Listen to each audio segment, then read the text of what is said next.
we're here. It's Campbell Corner time for a Wednesday. On this April the 11th, Ron West with you. We get together every Wednesday at 3:05 and discuss and talk about and spread rumors about the Campbell Public Library of East Grand Forks.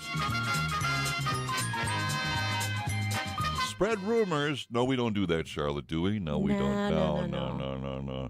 Anyway, welcome back. It's Charlotte Helgeson, the director of the Campbell Library. How was your holiday? It was wonderful. Good. And we won't talk about the weather. I like your mucklucks, though, and your sweater. Thank you. Topic 1. Number 1. Even though it's early April, some folks are thinking about college next fall. Yes. A lot of seniors are doing that in the area.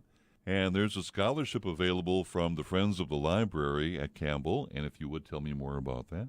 It is for any graduating high school senior from our area, East Grand Forks, and they will be due May 6th at the library by the time the library closes on a Sunday. That's 4 o'clock.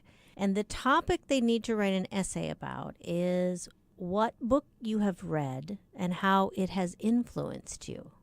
Well, that's easy for me. 1 fish, 2 fish. Red fish, blue fish. Personally, I would find it hard choosing one.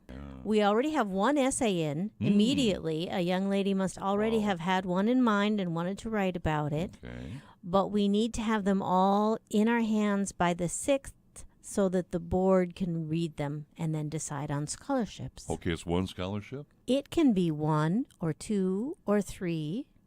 It very much depends upon the quality of the essay. Okay. These are graduating seniors. They should be able to write a very fine essay. How many years has this been going on? For at least 16. So we're talking some serious money here that the Friends have given away. Absolutely. Yeah. Yep. They give it out to the students to go to college and then hope that they will come back and support our community. Another reason why being a member of the Friends of the Campbell Library is so important. That's right. In what they do. So again, the deadline for application for a scholarship is May 6th. And to find out more information, stop on by and talk to Charlotte or anyone there at Campbell and do that as you look ahead to the cost of education coming up in the fall. Yes. Yeah. Number 2. All right, topic 2. There's a meeting coming up tomorrow night at 6:30 involving the Audubon Society. Yes. Yeah. And the Audubon Society is one of our program partners, which means they have their meetings regularly at the library, but they open the door to anyone who wants to attend. So you don't have to be a member. You could come your first time and just find out what it's all about. But an interesting thing about them, I'm not sure if we're all conscious of the fact that after the flood, land was purchased and there isn't anyone that owns the land directly all the way down to the river anymore.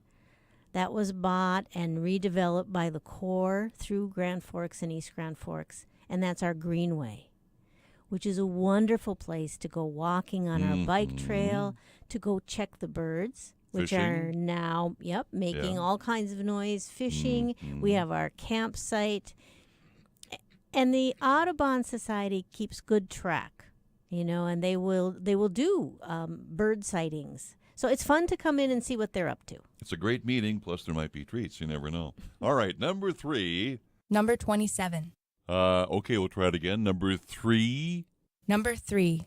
Tax day. When is the official deadline for turning in taxes? That's April 17th this The year. 17th. There's help. There is help To at get the that in. library. The Okay. AARP volunteers, last day for helping you file your regular taxes is April 14th. And they're open and available 10 to 2 o'clock. Now, they'll do the renter's rebate, which is a Minnesota thing, on April okay. 24th and 25th in the morning at the library. All right. But they will not be doing anybody else's regular taxes after the 14th.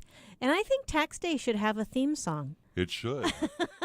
Since we That's all a good think about point. it, Yeah. spend time on it. Yeah, it needs a song. What song might fit? Let's see. What might fit? Raindrops are falling on my head. Not bad. Not bad. So tax day is the 17th, Tuesday. So it's a Tuesday. It's a Tuesday this year. And our final note for today on Campbell Corner, number 4. Again, one of my favorite features. It's been on the air now for a couple of weeks. What's new in new books? And you have at least 2, maybe 3 over there. Well, I have 3 here. Okay. And since I've been gone for a week, I was able to go out and look at the shelf. And typically I go out every day and walk through the library so I see what's new and what's being moved. So I hadn't looked for a while. So it was kind of fun. Okay. Not all happy topics, but all good information. The first book I have is E-Waste. Pardon me? E-Waste. E-Waste.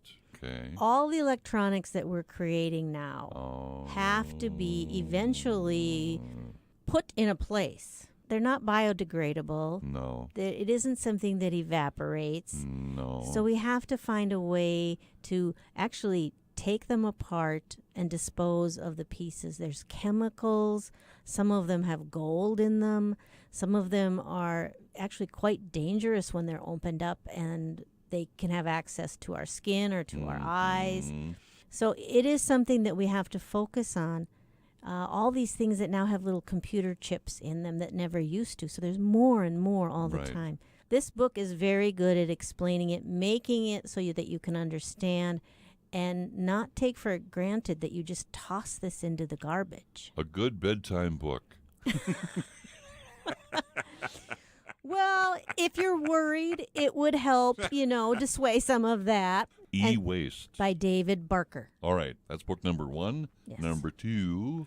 Is May C. Jemison. And she is one of my role models. She's slightly older than I am. She is the first African-American woman in space. And she is such a down-to-earth human being. I really like it. She talks about some of the challenges that she had growing up and trying to be everything that she wanted to be. And she talks about how when she was in college, and not only being African American, but being a woman, and would ask a question, and the teachers would sometimes just smile at her or just pass her by and ask someone else that might say the same thing. She considered that a really big challenge. Yeah. But this woman, having gone off into space, was asked what one of the scariest times was for her. And she remembers, and I'm going to read just a little bit, one of the scariest incidents happened when she was nearly 12 years old in Chicago. That year, 1968, was tumultuous across the country. Martin Luther King Jr. was assassinated in April in Memphis, and in August, the Democratic National Convention was held in Jemison's hometown. Jemison watched the National Guard called in to oppose civil rights protesters. The protesters marched through her own neighborhood. I remember being afraid for my father going to work that day. This is a woman who has gone through a lot in her life, but that was the scariest time, when people did not know how to treat each other. And one more book to mention. Trapped in the Desert. Trapped in the Desert. Yes, Aaron Ralston.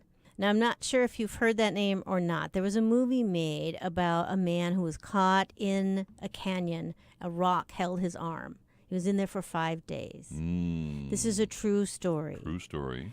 And I thought that would be a horrible movie to watch. Wow. But I did watch it, and he did survive.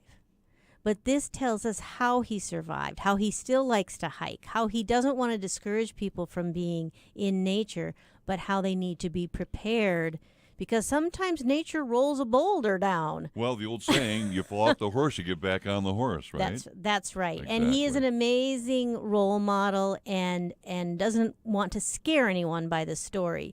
So we have a number of the true survival stories in a series, and he is one of them. I would highly recommend them. They're easy to read.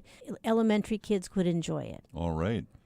To find out more about this incredible facility called Campbell, what can folks do? They can call it 218-773-9121. Go to our website at egflibrary.org, or come in and visit. There aren't even many snow piles left. No, they're kind of melting now, kind of. All right, stop by and say hi. Thank you very much. Yes. Campbell Corner, Wednesdays at 3:05 on Pioneer 90.1.